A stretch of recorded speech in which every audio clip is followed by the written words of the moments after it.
Ξενάγηση στην Πιάτσα Ναβώνα. Το περιβαλλοντικό πρόγραμμα Πάμε Πλατεία. Η Πιάτσα Ναβώνα είναι μια από τις πιο διάσημες και αναμφισβήτητα μία από τις ομορφότερες πλατείες της Ρώμης. Η πλατεία έχει διαστάσεις 240 μέτρα μήκος και 65 μέτρα πλάτος. Είναι χτισμένη στο πρώην υποδρόμιο του Δομητιανού που χτίστηκε από τον αυτοκράτορα Δομητιανό τον ίδιο το 86 μετά Χριστόν. Εξού και το ιδέσιο. Ο χώρος για τα αγωνίσματα ήταν μεγαλύτερος από αυτόν του Κολοσσέου και χρησιμοποιήθηκε κυρίως για αθλητικά παιχνίδια και μονομαχίες. Το στάδιο ήταν γνωστό ως Τσίρκους Αγωνάλης, ως λίθος του ανταγωνισμού, και πιστεύετε ότι η επωνυμία άλλαξε με την πάροδο του χρόνου από Ιναγκώνε σε Ναβώνα. Τελικά σε Ναβώνα. Ιναγκώνε στον αγώνα. Από την άνοιγμα του σταδίου είναι ακόμα ρατά στη γύρω περιοχή. Η πλατεία μετατράπηκε σε δημόσιο χώρο κατά τα τελευταία χρόνια του 15ου αιώνα, όταν η αγορά της πόλης μεταφέρθηκε εδώ από το Καπιτόλιο. Η Πιάτσα Ναβώνα μεταμορφώθηκε σε ένα ιδιαίτερα σημαντικό παράδειγμα μπαρόκο ρωμαϊκής αρχιτεκτονικής και τέχνης κατά τη διάρκεια του Πάπα Ινοκέντιο του 10ου, ο οποίος βασίλευσε από το 1644 μέχρι το 1655 και το οποίο το οικογενειακό παλάτι, το Παλάτσο Παμφίλη, βλέπει στην πλατεία. Η επιθυμία του Πάπα να μεταφερθεί η παπική κατοικία από το Βατικανό στην πλατεία, στόχισε τους αιώνες της φήμης της οικογένειάς του. Σε αυτό συνηγορούν τα οικογενειακά οικόσημα που τοποθετήθηκαν στο Παλάτσο Παμφίλη και στην κρίνη των 4 ποταμών. Τα σημαντικά άξονα της πλατείας είναι το Παλάτσο Παμφίλη, η Εκκλησία της Αγίας Αγνής, η κρίνη των 4 ποταμών, η κρίνη του Μόρο και η κρίνη του Σιδώνου. Η Πιάτσα Ναβώνα είναι μια από τις πιο ζωντανές πλατείες της Ρώμης, με πολλές υπαίθριες καφετέριες, εστιατόρια και στενά κέντρα στη γειτονιά. Αποτελεί σημείο αναφοράς για κάθε επισκέπτη της πόλης, καθώς περιβάλλεται από κάθε είδους καταστήματα.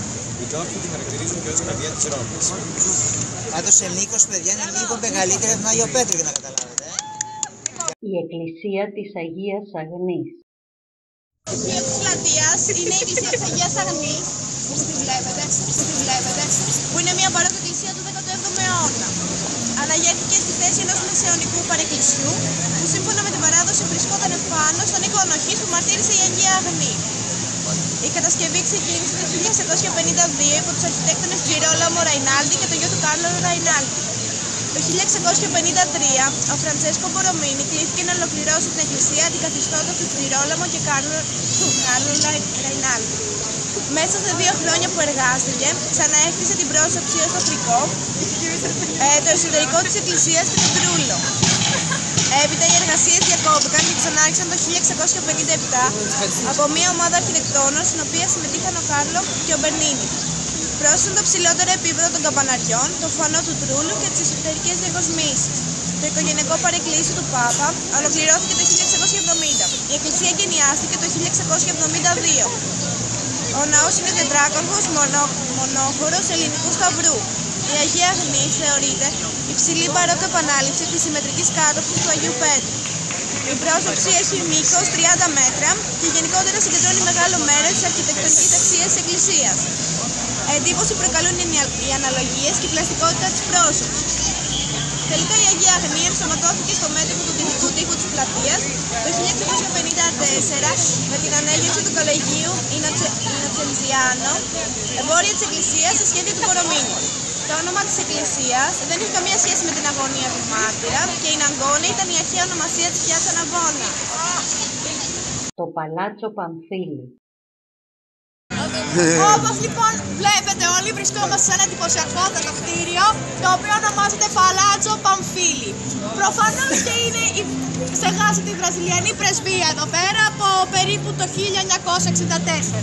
Χρονολογείται ότι χτίστηκε περίπου μεταξύ των 1644 και 1650, ενώ από το 1920 έχει δοθεί στη βραζιλιανή πρεσβεία από την Ιταλία. Ακριβώς γι' αυτό έχει και αυτή τη σημαία. Ας πούμε τώρα λίγα ιστορικά πράγματα για το ίδιο το κτίριο. Λοιπόν, αυτό το κτίριο είναι η ιδιοκτησία του καρδινάλιου Τζιαμπατίστα Παμφίλη, Ινοκέντιου του 10ου, ο οποίος θα ήθελε πάντα με σκοπό να ανεβάσει το κύρος της οικογένειάς του, διότι ήταν μία από τις πιο πλούσιες οικογένειες στη Ρώμη.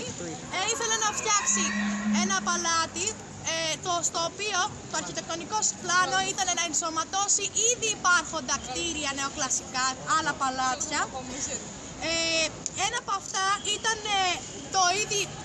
το παλάτι που είχε πριν φτιαχτεί αυτό, που είναι στη Βία Πασκίνο. Είναι κοντά στην πλατεία Ναβώνα, θα τη δείτε. Και έτσι αγόρασε τη γη, αγόρασε την έκταση της γης που καταλαμβάνει αυτό το παλάτι και ζήτησε από τον αρχιτέκτονα Τζιρόλαμο Ράιναλντι να αναλάβει το έργο γύρω στο 1646. Λοιπόν, και να υπενθυμίσω ότι αυτό είναι ενσωματωμένο, δηλαδή όλα αυτά τα κτίρια που συμπεριλαμβάνουν το παλάτι Παμφίλη είναι αυτό και το παλάτι Τσίμπο. Τα και τα δύο μέρες. Τσίμπο.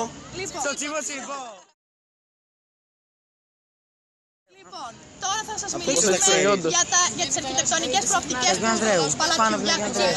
Κάτσε, σε ρωτήσαμε. Στο 1647, αφού βλέπουμε ότι υπάρχει η μπαρόκ αρχιτεκτονική, δηλαδή όλο αυτό το κίνημα, το αρχιτεκτονικό που βασίζεται στην κίνηση, έχει ήδη ξεκινήσει από το 1647. Ο αρχιτέκτονας λοιπόν Φραντσέσκο Μπορομίνη δέχτηκε να δώσει κάποια σχέδιά του Συνέχισε. ώστε να ολοκληρωθεί αυτό το παλάτι. Βέβαια δεν ακολουθήθηκαν όλα, γιατί επικρατούσαν αυτό του Ράιναλντι που ήδη είχε ξεκινήσει το αρχιτεκτονικό σχέδιο του παλατιού. Όμως υπάρχουν του Μπορομίνη στην αίθουσα της βιβλιοθήκης και στο ναό της Αγίας Αγνής, όπως επίσης και στον πρώτο όροφο. Λοιπόν, το παλάτι αυτό αποτελείται από 3 αυλές, οι οποίες είναι εσωτερικές και δεν είναι εμφανείς εδώ πέρα, οι οποίες... Μεγάλες είναι οι αυλές. Ναι, οι αυλές είναι μεγάλες. Λοιπόν, τα δωμάτια, ειδικά αυτό της εισόδου που λέμε, το πιάνο νομπίλε, έχει πολύ... Το πιάνο νομπίλε λοιπόν, έχει... Σάλτα και πίζει. Διακοσμείται από έργα των διάσημων της εποχής ζωγράφων όπως του Τζιμινιάνι και του Ντουζέ. Πιάνο νόμπιλε σημαίνει όροφος των γελών, έτσι. Και συνήθως ήταν χαμηλή όροφη, το ισόγειο και ο πρώτος. Γιατί δεν είχα σανσέρ, πάνω έμενε τα δουλικά, έτσι, οι πυρέτες. Λοιπόν, έχουμε ολοκλήρωση του παλατιού το 1650 από τον γιο του Ράιναλντι, του Τζιρόλαμο Ράιναλντι, τον Κάρλο Ράιναλντι, και το νέο παλάτι έχω να σας πω ότι έγινε το σπίτι της χήρας νύφης του Πάπα της Ολυμπίας Μπαϊνταλκίνη, η οποία φημολογείται ότι ήταν και ερωμένη του. Και επίσης ήταν μητέρα του Καρδινάλιου Καμίλιο Παμφίλη, ο οποίος μέσω του γάμου του έκανε ιδιοκτησία το παλάτι Αλντομπραντίνι, γνωστό και ως παλάτι Ντόρια Παμφίλη, το οποίο το είδαμε εχθές στο μεγάλο δρόμο που πηγαίναμε και... Η Βία Κόρσο. Ναι, τι κοντά προσγειριστική. στο εμπορικό κέντρο. Μπράβο. Θα στο δείξω. Η Κρίνη του Μαυριτανού. Αναμφίβολα δεν υπάρχει καμία πόλη στον κόσμο που έχει περισσότερα νερά και βρύσες από τη Ρώμη. Από την αρχαιότητα, 11 υδραγωγεία περιείχαν χιλιάδες και χιλιάδες λίτρα νερού για την πόλη κάθε μέρα, τροφοδοτώντας αμέτρητα συντριβάνια και υπέροχα λουτρά. Βλέπετε. Και είναι παντού γενικότερα σαν πλατεία. Η λαιλασία των Γότθων είχε σαν αποτέλεσμα την καταστροφή των υδραγωγείων και μόνο κατά το τέλος του 16ου αιώνα οι Πάπες αντιμετώπισαν το πρόβλημα της ίδρυυσης επαρκώς. Από τότε η Ρώμη κοσμείται με δεκάδες μνημειακές κρίνες για την τίμηση της διονθεωρίας των Παπών. Χάρη στον Πάπων έχουμε όλα τα συντριβάνια αυτά. Αυτό εδώ πέρα το συντριβάνι λέγεται Κρίνη του Μαυριτανού. Που βρίσκεται στη νότια της πλατείας, δεν χρειάζεται. Η Κρίνη του Μαυριτανού κατασκευάστηκε το 1575 από τον Ντέλα Πόρτα κατά εντολή του Γρηγορίου του 13ου και περιλάμβανε την λεκάνη από ροζ χρωματισμένο μάρμαρο και τους 4 τρίτονες περιμετρικά. Παλιότερα το 1575 είχε μόνο το μάρμαρο, το εσωτερικό που βλέπετε, μόνο, και τα γύρω-γύρω, τους τρίτονες. Ο Πάπας είναι Κόντιος 10ος Πομφίλη, ανέθεσε την ανακαίνιση του συντριβανιού στον Gian Lorenzo Bernini, ο οποίος έκτισε μια λεκάνη που ακολουθούσε το σχέδιο της προηγούμενης λεκάνης. Αυτή εδώ πέρα τη μεγάλη. Που ακολουθάει ακριβώς όμως όλη τη λεκάνη. Βλέπετε τρίγωνο εδώ, τρίγωνο εκεί. Ίσιο εδώ, ίσιο εκεί. Κύκλος εκεί, ημικύκλιο εκεί, ημικύκλιο εκεί. Ένα αγαλμά που κατασκεύασε ο Gianantonio Mari και σχεδιάστηκε από τον Μπερνίνι, τοποθετήθηκε στο κέντρο της λίμνης το 1855. Αναπαριστά έναν Μαυριτανό, ο οποίος στέκεται πάνω σε ένα κοκκίλι και κρατά την ουρά ενός δελφινιού στα χέρια του. Αυτό εκεί πέρα που μοιάζει σαν ψάρι, το ονομάζει δελφίνι. Ψάρι. Ο ψάρι. Δημήτρη. Whatever. Το κεφάλι του δελφινιού είναι ανάμεσα από τα πόδια του αγάλματος και ρίχνει νερό. Εντάξει, δεν χρειάζεται να μιλήσω, φαίνεται. Το πρωτότυπο αγάλμα των τριτώνων του 16ου αιώνα αντικατάστησε με αντίγραφα του Λουίτζι. Οι τρίτονες είναι αυτοί που πετάνε νερό από τις φλογέρες. Θα μιλήσουμε μετά για τους τρίτονες, είναι λίγο πιο κάτω. Οι τρίτονες είναι αυτοί στην άκρη, στα ημικύκλια. Το 16ο αιώνα αντικαταστήθηκαν με αντίγραφα του Λουίτζι Αμίσι το 1874 και το 1909 τα πρωτότυπα μεταφέρθηκαν στο Giardo del Lago στην Πύρα Μποργέζε. Έχει πολύ ακόμα. Οι τρίτονες, αυτοί που ήταν από την αρχαιότητα εδώ πέρα παλιά, είναι στην ελληνική μυθολογία θεότητες της θάλασσας που αναφέρεται πρώτα των νησίων. Καλά, anyway, είναι γιος του Ποσειδώνα και της Αμφίτης που κατοικούσε στο βυθό της θάλασσας στα χρυσά ανάκτορα των γονιών του. Είναι μισός άνθρωπος και το άλλο μισό είναι ουρά. Και κάτι ακόμα, το Σεπτέμβριο του 2011 η Κρίνη καταστράφηκε μερικώς από έναν βάνδαλο με σφυρί. Ο ίδιος κατέστρεψε επίσης την Φοντάνα τη Τρέβη εκείνο το βράδυ. Η Κρίνη των 4 ποταμών. Η Κρίνη των 4 ποταμών, Φοντάνα de Cuatro Fumis, βρίσκεται στο κέντρο του αγώνα.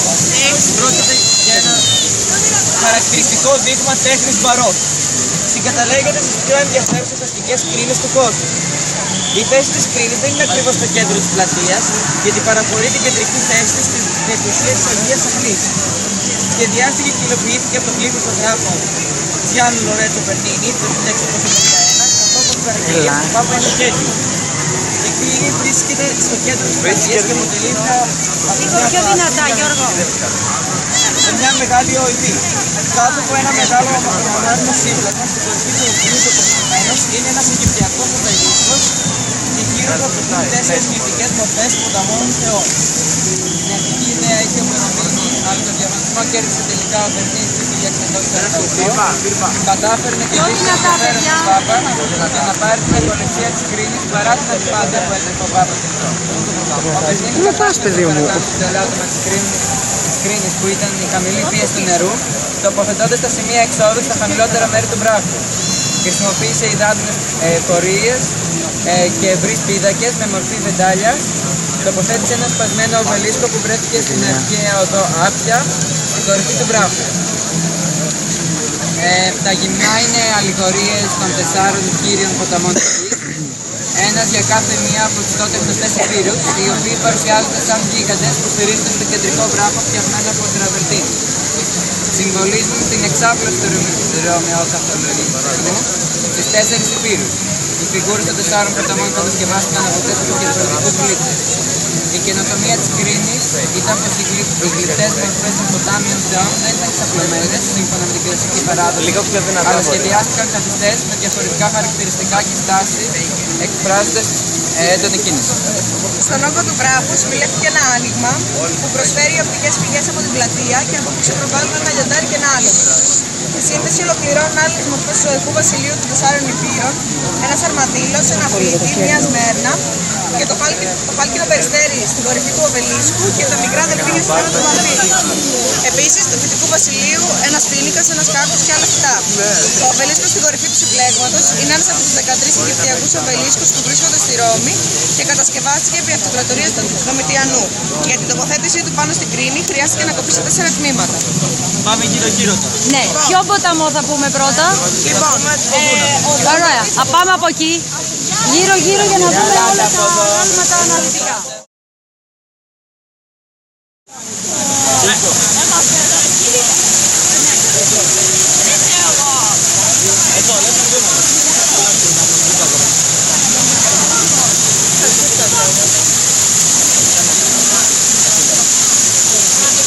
αυτός είναι ο Δούναβης που βρίσκεται στην Ευρώπη και δείχνει ένα από τα δύο στέματα του Παμφίλη που βρίσκονται στο μνημείο σαν να τονίζει τη θρησκευτική εξουσία του Πάπου σε όλο τον κόσμο. Μετά είναι...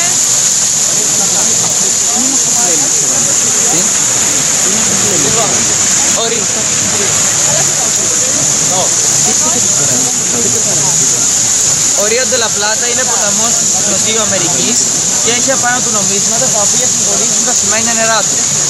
Πού είναι τα νομίσματα μας λέτε? Τώρα από τι νομίζω. Πώς έχει δολάρια? Θα κάνουμε, ο Πλάτα είναι αυτός, έχει και τους κάκτους, το αντίστοιχο φυτό της περιοχής. Μετά είναι ο Νείλος που είναι από Ναι, εκεί. γύρω-γύρω θα πάμε. Θα πάμε γύρω-γύρω. Εδώ φαίνεται και Και το άλογο.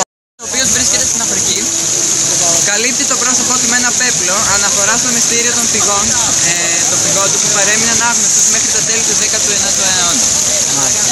Και τέλος, Δεν ξέρω να μου βγάζει. και τέλος ο Μάγκης εκεί. Πάμε.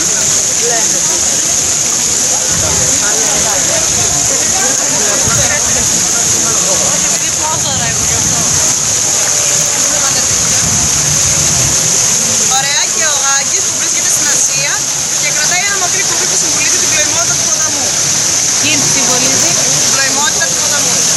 Λοιπόν, ένας στήλος που εξακολουθεί να είναι αρκετά δημοφιλής μέχρι σήμερα συνδέεται με την αντιπαλότητα μεταξύ του Μπερνίνη και του άλλου μεγάλου δασκάλου του Μπαρόκ του Ρωμίνη. Λέγεται λοιπόν πως το άγαλμα του Ρίο ντε λα Πλάτα έχει σηκωμένο το χέρι του για να προστατευτεί από την πιθανή κατάρρευση του φωτονοστασίου ή του τρούνης απέναντι της εκκλησίας της Σαντ-Άγνες στην Αγκώνα, που είναι έργο του Μπορομίνη. Επίσης και το άγαλμα του Νείλου καλύπτει το πρόσωπό του για να μην είναι αναγκασμένος να βλέπει την εκκλησία. Στην πραγματικότητα πρόκειται για ένα σαφή ιστορικό αναχρονισμό, αφού η Κρίνη φτιάχτηκε μεταξύ του 1648 και 1651, ενώ η οικοδόμηση της εκκλησίας της Σαντ-Άγνες στην Αγκώνα από τον Μπορομίνη ξεκίνησε αμέσως μετά το 1952. Τέλος, αυτό το συντριβάνι ήταν έμπνευση για τον Φραντσέσκο Ρόμπα για τη δημιουργία της κρίνης Ρόμπα, γνωστή και ως Fountain of the Three Carniolan Rivers, η οποία βρίσκεται από το 2006 ως ένα αντίγραφο στην πλατεία της Λιουμπλιάνα, πρωτεύουσα της Σλοβενίας, και αποτελεί ένα από τα πιο αναγνωρίσιμα σύμβολα της χώρας. Η κρίνη του Ποσειδώνα. Αυτή εδώ είναι η κρίνη του Ποσειδώνα, η Φοντάνα del Nettuno, η Νέτουνο, δεν ξέρω πώς λέγεται. Νετούνο, ωραία. Η κρίνη αυτή βρίσκεται στο βόρειο τμήμα της πλατείας Ναβώνα και παλιότερα ονομαζόταν και Φοντάνα dei Calderari, δηλαδή κρίνη των μεταλλουργών. Το όνομά της το πήρε επειδή βρισκόταν κοντά σε ένα μικρό δρομάκι με τα εργαστήρια των σιδηρουργών και των εμπόρων που πουλούσαν χάλκινα αγκία στην κοντινή πλατεία Σάντα Απολινάρα. Κατά μια διαφορετική εκδοχή, το αρχικό όνομα του στριβανιού προερχόταν από τη στενή Via dei Calderari, όπου βρισκόταν τα καταστήματα των γλυπτών που κατασκεύαζαν το στριβάνι. Αρχικά περιείχε μία πολυγωνική δεξαμενή και λεκάνη. Στην κατασκευή των στριβανιών της πλατείας, γενικότερα της πλατείας Ναβώνα, συντέλεσε η κατασκευή ενός δικτύου παροχής νερού μέσω σωληνώσεων και κυρίως του ιδιαρχουργείου Άκουα Βίγκρο το 1570. Το συγκεκριμένο συντριβάνι, χωρίς τα γλυπτά, σχεδιάστηκε από τον Giacomo della Porta, ο οποίος είχε κερδίσει έναν διαγωνισμό, και το 1574 μάλλον, και επιβίωσε 300 χρόνια χωρίς γλυπτά. Την τελική μορφή, όπως είναι σήμερα, την πήρε το 1878 από τον Αντώνιο Ντελαβίτα, ο ο οποίος πρόσθεσε το επιβλητικό γλυπτό του Ποσειδώνα να μάχεται με ένα χταπόδι που βρίσκεται στο κέντρο.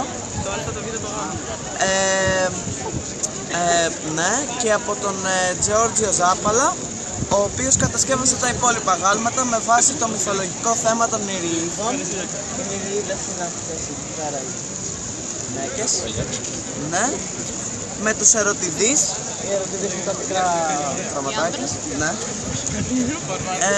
Και τους θαλάσσιους ύπους που είναι οι θαλάσσιοι ύποι προφανώς.